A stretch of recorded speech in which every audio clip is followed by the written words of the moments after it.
Hi, everyone. Judge Andrew Napolitano here for Judging Freedom. Today is Thursday, December 11th, 2025. Scott Ritter joins us now. Scott, a pleasure as always, my dear friend. I do want to speak to you about American killers, also known as SEAL Team 6 and their bosses, Admiral Bradley and Secretary Hegseth. But before we do, one or two questions about the latest in in Ukraine, and the latest with Russian negotiations. Do the Russians take seriously diplomacy conducted by real estate agents? Russia takes seriously the United States of America because we are a significant power armed with nuclear weapons. Certain aspects of the government structure take seriously these real estate negotiators because they represent the President of the United States. But the vast majority of serious Russians are not happy with this. I just finished writing an article. It's on my Substack, Words Matter. It's based upon a fascinating dialogue I've had with Andrei Ilnitsky. And you just finished spending about 3 weeks in Russia. Correct, and I met with Andrei there. Retired Lieutenant General, former senior advisor to Minister of Defense Shoigu, responsible for information policy. He is the author of a doctrine or a thought process called mental war. He's the one who coined that term. And mental war is sort of a corollary of Gennady Gerasimov's hybrid war. People might remember in 2013, Gerasimov wrote an article that was misconstrued in the West. They said it was Gerasimov's doctrine, that this was Russian doctrine. No, what Gerasimov was saying is that Russia is subjected to hybrid warfare from the United States that uses unconventional means such as non-governmental organizations, media, etc., to undermine Russian society, to create unrest that can facilitate regime change. And Ilnitsky has talked about, mental war. That is a strategy of the United States to get the Russian people to lose confidence in Russia, to lose confidence in themselves. And it's a decades-long process that's geared to collapse Russian society from within. And the reason why I bring this up is when you have negotiators like Witkoff and Jared Kushner, look at the term they're using. Deal. We want to make a deal. This is a good deal.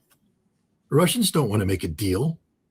A deal is subjective. A deal is temporary. A deal isn't honesty. A deal means that each side has their own opinion about what they want to achieve. They've just drawn four corners around some vague terms that they can shake hand on. But the Russian goals and objective in the deal could be very different from the American goals and objectives. And the Russians don't want that. What the Russians want is a binding treaty.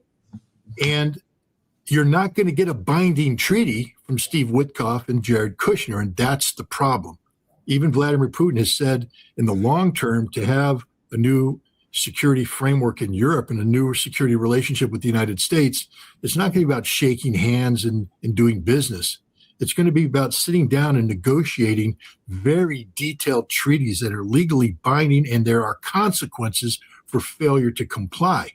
The United States has withdrawn from two major landmark treaties, the ABM Treaty and the INF Treaty, one dealing with anti-ballistic missiles, the other dealing with intermediate range missiles. And the Russians are saying, what good is a treaty with America? And if America can't respect a treaty, how can we expect them to respect a deal? And again, the closest thing to a deal out there is the Joint Comprehensive Plan of Action, which the United States had with Iran. It's not a treaty. It didn't go to the Senate. It was basically empowered through presidential executive order. It was a deal. And what did Donald Trump do when he became president? He broke the deal. Right. And this is what this is a problem that the main part of the Russian government has. They like that Witkoff and Kushner are coming and talking. Dialogue is good. Remember, there was no dialogue under Biden. But they're not looking for a deal. They're not looking for a business relationship. They're looking for binding treaties, and the Trump administration just isn't in that mode. So Trump is kind of in a box, is he not? He's got a Secretary of State who doesn't want the war to end, who hasn't participated in the negotiations. He's relying on a real estate buddy and his son-in-law who have zero diplomatic experience, who probably manifest ignorance of Russian history and culture, and who haven't even spoken to Sergei Lavrov. Right? Well, Lavrov is the minister of the foreign minister. He's not going to speak to Witkoff directly. That's not Correct. his place. Correct. His job is to speak to Rubio. But Rubio's out of the game right now. And I'll tell you why Rubio's out of the game. He's out of the game because Rubio fell under the wing of the Scott Bessent crowd, the Keith Kellogg crowd. Rubio was selling, a bag of goods to Donald Trump, that Russia was being defeated, their economy was on the verge of collapse. All we had to do is triple down on sanctions, keep supplying. The Russians are running out of manpower. And then Rubio had a phone call with Sergei Lavrov. Now, we don't know the exact details of this, but there's been enough hints dropped. Lavrov read Rubio the riot act, where Rubio tried to strong-arm Russia and say, look, you got to make a deal because it's only going to get worse. Lavrov basically said, what planet do you live on? Yeah. We're dealing with reality here. And the reality here is we don't need you. Fact is, we don't want you. We're going to win this war regardless of what you do. We don't care about you. I'm going to hang this phone up and we're going to keep moving forward and winning this war. And he did so. And there were ramifications because I don't think the Kremlin was ready to call it quits on the Alaska process. And that's why you had Kirill Dmitriev fly to America, go down to Miami and meet with Steve Witkoff to continue this dialogue. But Trump was read into that phone call, and Trump, I think, woke up and realized that he had been lied to. That's why he fired Keith Kellogg. And that's why he started to say things like, Ukraine has lost this war, that if Ukraine can make peace now or lose everything in the future, and the inevitability of a Russian victory and the inability of America to stop the Russians from going forward. So there's not going to be a negotiated settlement. What I'm here to say right now is that Russia will win this war by achieving the unconditional surrender of Ukraine, and the United States is okay with that at this juncture. And are the Europeans crazy enough to think that somehow they can salvage Ukraine? Their latest scheme is, I think, correct me if I'm wrong, or if you see this differently. I think the Europeans right now, to be honest, are buying time. They're buying time. They're waiting for the midterm elections. The American midterm elections this coming November. They have been told by, and again, we have a lot of treasonous people here in the United States. I understand policy differences. I have many policy differences. But when you go and negotiate with foreigners to undermine the executive of the United States, you're committing treason. And you have Democrats and Republicans right now who are meeting with the Europeans. You have some people in Trump's cabinet who are meeting with the Europeans, telling them all we have to do is delay, hold on, survive until November. And then if Congress is flipped, then Trump will be stymied. And then all you have to do is wait the final 2 years, and then we can reverse all this. So that's what they're trying to do. They're in no position to create a war because they don't have any ability. What they're doing is creating political difficulties for this president, and they're trying to extend the viability of Zelensky. But it's not working because on the front line right now, the Ukrainian army is in near total collapse, and there's nothing that can be done to salvage that situation. Meanwhile, the Ukrainian energy sector has collapsed. Their cities are dark, and they have no money, none. Yeah, their cities are dark and probably cold. The Rada was told to pass a budget. How can you pass a budget when you don't have any money? And Zelensky's government is falling apart. So this strategy of holding on isn't going to work. And so you'll see the more desperate things become for the Ukrainians, the more harsh and shrill the rhetoric will be out of Europe. But be rest assured, Europe can do nothing to back their words up. They have their latest stunt, and then we'll jump to the killings in the Caribbean. I'm sorry to say that so flippantly, but that's what it is. Their latest stunt, which came out of the meeting of Merz, Macron, Starmer, and Zelensky at 10 Downing Street on Monday, was new elections in Ukraine monitored and security guaranteed by NATO. I mean, could you imagine Putin consenting to that? Could you imagine Trump consenting to that? No, there will be elections in Ukraine. The elections will come after the capitulation of Zelensky. The elections have already been organized conceptually by the Russians. They know who the candidates are. They know how they want to facilitate it. They know what the outcomes are. That's what you get to do when you win a war. People are like, that's terrible. Well, the United States created military government to occupy Germany around 1943. And so as we rolled into Germany, every town, every city that we occupied, a military government moved in that had been preparing to occupy that city, that town, for several years now. And we had a black list of Germans that were going to be arrested, a gray list of Germans that were going to be monitored, and a white list of Germans that we were going to work with. That's what victors get to do. They get to dictate the outcome.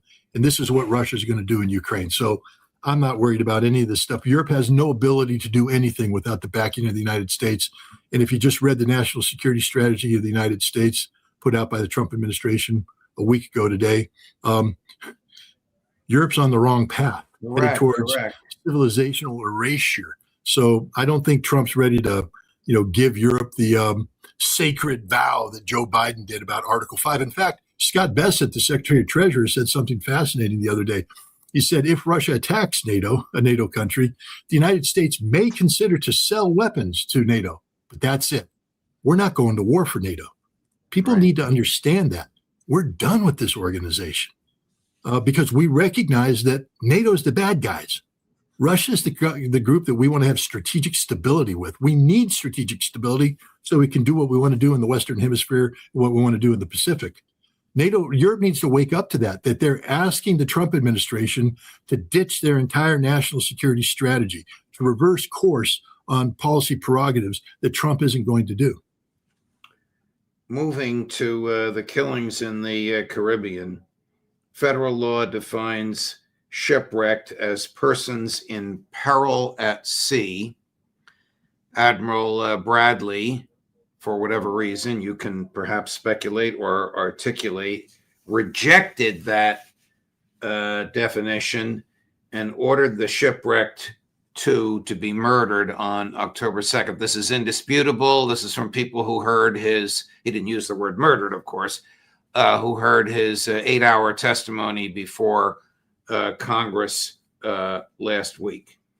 What should become of this next in light of this rejection of the obligation to rescue the shipwrecked? And I don't want to lose sight, Scott, and I know you don't either, of the big picture. We're talking about rescuing 2 people. The whole thing is a criminal act. The concept of killing people that are non-combatants. Yeah, I think we need to start with that there. There are so many people now. Social media is a very frustrating thing because while there are the opportunities to have informed discussions and dialogues and share information, it's also full of just people who shouldn't be invited to any conversation, ignorant people. If I hear one more, vet bro or some, wannabe tough guy who calls himself a Reagan conservative say, this is what I voted for, you do understand that doesn't matter, that your vote doesn't change the law. That's why we have a constitution, so that we have a rule of law and mob rule won't sweep in. That's why we have due process to protect, people who have been accused of crimes from lynch mobs. So I don't care that this is what you voted for. And nobody who has any authority cares either. And for those people say they're drug runners, why are we defending? Guys, it doesn't matter what you think. It's the law. And you do understand that narco trafficking is not a death penalty. We intercept guys running drugs all the time in the United States and on the seas. We don't kill them. We arrest them. What you're saying is because they're moving drugs now, we get to kill them. That's not what U.S. law is. And there's no military rules that allow you to do this. They're a drug, we get to kill. No, you don't. A shipwrecked person could be a pirate. It could be a terrorist. It could be anything. When they are shipwrecked at sea, they're protected. That's what the law says. You don't get to kill them. And what's happened now, we'll get into Bradley in just a second, though. There's a chilling effect, and I think it was November 13th, Hegseth announced Southern Spear, this big military operation. But things have slowed down considerably. Why? Because the military started to ask questions, tough questions about every aspect of this operation, everything they've been ordered to do. The military is starting to say, we need additional judicial review here. All the way up to the top, the president has signed certain findings that have a very creative interpretation of, defining a combatant and all this stuff. At the end of the day, you can't make somebody who is jaywalking the equivalent of an armed bank robber. And yet that's what we're trying to do here and say these guys running these drugs. And I have every reason to believe that these aren't fishing boats. I mean, I'll explain that in a second. I believe the U.S. government when they say we know what's on those boats. And I'll explain why I believe that. But we don't get to reinvent the law. The military has been asked to break the law. And these officers and men took an oath to uphold and defend the Constitution. They know what the rule of law is. They know what their obligations are under the law of war. And now they're starting to ask the questions. And this is why you saw the premature resignation of the admiral who commanded Southern Command. That's the guy responsible for the whole area. He resigned. Why? The speculation is that he was not going to carry out patently unlawful orders, which now begs the question, why was Bradley doing this? Why is JSOC, America's premier joint special operations guy? These are the tier 1 guys that do hostage rescue and do all the sexy made for television stuff. They went in and they got Osama bin Laden and they got, Baghdadi, and they get all the bad guys. Why are they involved in this? Because nobody else is going to do it. Because they can be tasked under, I think it's Article 10 or Article 51. One of them is for conventional military forces. The other one is for the CIA. And JSOC has the ability under law to be sheep-dipped as CIA, to operate outside of the military chain of command. So Bradley, the head of JSOC, is running this operation. One of the reasons why he's there is that the intelligence being used, and the reason why SEAL Team 6, you have to ask yourself, why is SEAL Team 6 doing this? I mean, we have a drone targeting a boat and a helicopter firing a Hellfire missile. Where does SEAL Team 6? So why do you need SEAL Team 6? Because SEAL Team 6 has a unit called Black Squadron. And Black Squadron is their intelligence and surveillance unit. And these are the guys that are on the ground in Venezuela right now, gathering the intelligence about what's on those boats. And these guys are very, very good. And they will have video, audio, physical samples. They will have biometric data. They know who's on the boats. They know what orders they've received. They know what's in the boats. And they transmit. But their existence, the mere fact that they exist, shouldn't be talked about. Why are you talking about, Scott? Well, because it's in the public domain. Therefore, it's there.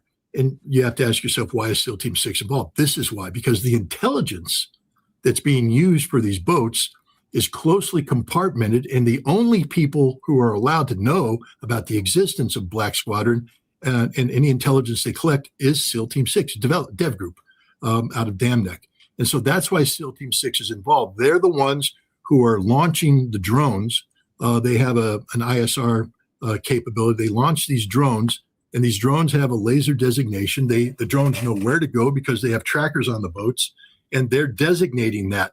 But they're the kill chain. And then the kill chain, the intelligence involved in that has to go up to somebody who is cleared for this intelligence, and that's where the commander of JSOC comes in, Bradley. So Bradley is the one that's involved, because otherwise there's no reason for the commander of JSOC to be involved in this, and there's no reason for SEAL Team 6 to be involved in this. This is a Coast Guard operation. But because the president of the United States, why are these killers involved? Because the president has given orders to kill them all. Look, President Trump was in Quantico when Hegseth gave that ridiculous speech. And that speech was, forget about the rules of engagement. We are a lethal, maximum lethality. We're here to kill, kill, kill. And he's done this repeatedly. And Trump came in afterwards and basically said, if you don't agree with this, get out of here, leave. And Trump has made statements about, we're here to kill these people. And he laughs about it. We're going to, in the National Security Strategy document that was just published, in there they say that we are turning drug running into an action with lethal consequences, and we're giving the military the ability to, use lethal force. That's an illegal order, an unlawful order in writing, and this is with the president's signature. So the president's given the order. Nobody's saying no. Somebody resigned, but Bradley said yes. And people say, well, what about Bradley? I just want to remind people that Bradley joined the SEALs in 1999. And he went through Green Squadron, which is their selection squadron. He's tactically competent. He was with Blue Team when Blue Team deployed to Afghanistan in 2001. He was with the initial group of people. If you know anything about Roberts Ridge, Mako 30, Mako 31, and the performance of Blue Team and the war crimes committed by Blue Team. Blue Team is a war criminal outfit, and Bradley was part of it. He was part of it as a junior officer. He participated in the war crimes. He participated in the cover-up. And there's the thing. Why is Bradley doing what he's doing? Because this is what SEAL Team 6 has done its entire existence. It is a fundamentally corrupt organization that has created an ethos of banditry. I mean, these people, I think, black or silver squadrons, the pirates, or gold squadrons, the crusaders with the swords. Red is the red men. They carry axes and they go around. They canoe people, split their heads open. Ask Robert O'Neill, the man who didn't kill Osama bin Laden, took credit for it, though. He went in there, instead of killing the man, he just shot him in the forehead to split his head open, because that's the red men's signature. And then there's the Blue Squadron. And Bradley was part of it. They've committed war crimes everywhere. And Bradley was a part of Blue Squadron from 1999 till 2015. He's committed a horrendous number of war crimes, and that's his ethos. That's the way he operates. That's the way the SEALs operate. Do these people have any fidelity to the Constitution and to federal law? No, none whatsoever. They cover it up. There's a book out there, Code Over Country, that goes into great detail about this. The SEALs have long since, collectively, foregone any notion that they are loyal to the Constitution or the rule of law. They are a bandit organization, a pirate organization of killers who get off on killing. And when they get called out, they protect each other. They rally around one another. They put code over country. They think it's being more important to protect a SEAL than it is to protect the rule of law. And as a result, horrific war crimes have taken place all around the world. The guy who was involved in Roberts Ridge fight, I can't remember his last name right now, but he was a lieutenant commander. Why is a lieutenant commander on the ground? Because he wants to get bloodied. And he was so frustrated by what happened. Vic Hyder, I think his name is, Vic Hyder, so frustrated by what happened, the defeat of the SEALs on Talcon Gore, that he participated in a raid on a convoy. It turned out to be a wedding party. And they shot it up, got off the helicopters, and he went down the ditch and shot wounded civilians, executed them, so they couldn't talk, because they didn't want any survivors. They didn't want any witnesses. That's SEAL Team 6. That's Blue Team. Vic Hyder was with Blue Team. Bradley was there. Bradley's one of the guys that covered it up. Is Hegseth aware of these criminals in the military? He has to be. I mean, I can't sit here and personally say that Hegseth is, but in his position, he has to know what I know, because what I know, everybody knows. Everybody who's ever touched these organizations knows this about the SEALs. They're a fundamentally corrupt organization. Are there good SEALs out there? I don't know.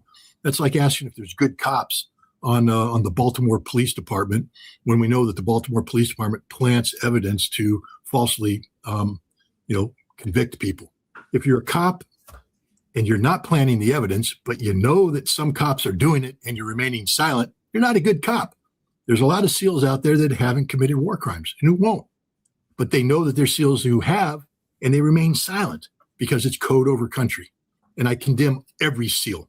And I know that I'm going to piss a lot of SEAls off, but I don't care. I've been working with you guys since, God, 1991, and actually earlier than that, 1986. And you've never been anything but a bunch of brutal thugs, lawless thugs who do whatever the hell you want. Is everybody in that chain of command guilty of a war crime, from the president of the United States down to the pilot of the helicopter, or whoever in the helicopter pressed a button that released the missile that killed the people on the boat? You get into what's called the kill chain. To be guilty of a war crime, you have to intentionally, know you're violating. I'm obeying orders doesn't fly, but in the way the U.S. military works is because we are all trained on the law of war. We are to assume that every order given to us is a lawful order, and unless we can demonstrably show that it's not a lawful order, then we need to obey that order. Now, you want to make the call on your own, it's a career-ending choice. I've made career-ending decisions because it's the right thing to do. But you can't ask everybody. So until you review the evidence and you know what people were told, I can't sit here and absolutely say you're instructed to kill unarmed, non-combatant civilians. Isn't that pretty basic? That it's wrong? But if I'm a helicopter pilot though, and I've been told that I'm firing it on a laser designate, and that it's a lawful target, and I don't have the target, I can't see. You may not know what the target is. Okay, right. Somebody along that line, from Pete Hegseth to Frank Bradley on down, at some point, people knew who was the people in the targeted. Intelligence chain. For instance, the drone operators giving the feed to the staff. Bradley was in a command center. There are video screens. There should be lawyers right there. There should be operators right there. The people in the kill chain. And at any given point, somebody should have stood up and said, no, we're not doing this. I'm sorry, Admiral. Those men are shipwrecked, the definition. And a lawyer will come in and say, no, I've determined that they are combatants. That's when you say, put it in writing. And I'm putting my objection in writing. And I'm saying no. And you force the issue right now. Nobody did that. Right. And somebody may have said, why are we doing this? And then, because according to the Washington Post and New York Times, there was, a lawyer present who said, no, this is good. But understand, these lawyers are picked. Remember, in Guantanamo, we had a lot of military lawyers that said it was okay to do what they do in Guantanamo, to violate, they were wrong. The Supreme Court has come out and said they were wrong. Correct. So just because you're a lawyer doesn't mean that what you come out with is good and sound. And there are politicized lawyers, and that's one of the problems with the Department of Defense today, with somebody like Pete Hegseth as the Secretary of War, is that it's politicized. If you're somebody who isn't seen as facilitating the slaughter, then you're a troublemaker and you'll be removed, and you'll be replaced by somebody who is going to facilitate the slaughter. So you get nothing but yes men. That's not good for the military. So what will happen next if Trump doesn't fire Hegseth? If Congress rolls over, the House of Representatives already has, nothing will happen. This will continue. Yeah, if there's no consequences, then they'll get away with it. It's up to Congress right now to, and I'm sorry to say it, but Bradley has to be tried and brought to justice. Now, the president may seek to pardon him, but that act alone will create again. What I want right now is the chilling effect. I know this is sedition. People are like, oh, you're being seditious. No, sorry, I'm not. I'm just not sedition at all. Sedition is advocating violence to overthrow the government. That's not what you're doing at all. You're advocating rule of law. Yeah. Mark Kelly, was accused, and 5 other Democrats were accused of sedition for daring to suggest that military officers failed to obey an illegal order. Bradley's probably wishing that he had listened to the seditious 6. It was Pete Hegseth who in 2016 or 19 made the same statement, because it's just so blatantly obvious what your obligations are under the law of war. Bradley violated his obligations. He is a disgrace. He is a shame. He should be arrested, and he should be tried, reduced in rank. And I just want to remind people that under the War Crimes Act passed by Congress, I think in 1996, a war crime under the act is a grave violation of the Geneva Conventions. And a grave violation is defined by actions that lead to the illegal deaths of protected people. These shipwrecked people were protected, and Bradley ordered actions that resulted in their deaths. If found guilty, the mandatory sentence is either life imprisonment or death. That's how serious this is for all of you who said, this is what I voted for. Really? You voted for this? You voted for murder. No, you didn't.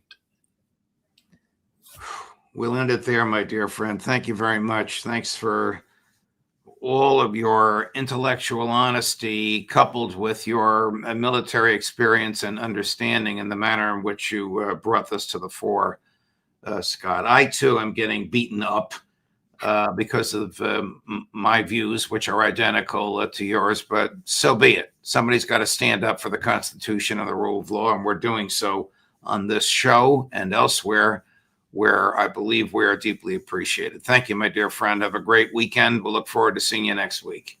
Thanks, Judge. Of course. The end of the day, the end of the week, tomorrow, 4 o'clock, with Larry Johnson and Ray McGovern, the Intelligence Community Roundtable. Judge Napolitano for Judging Freedom.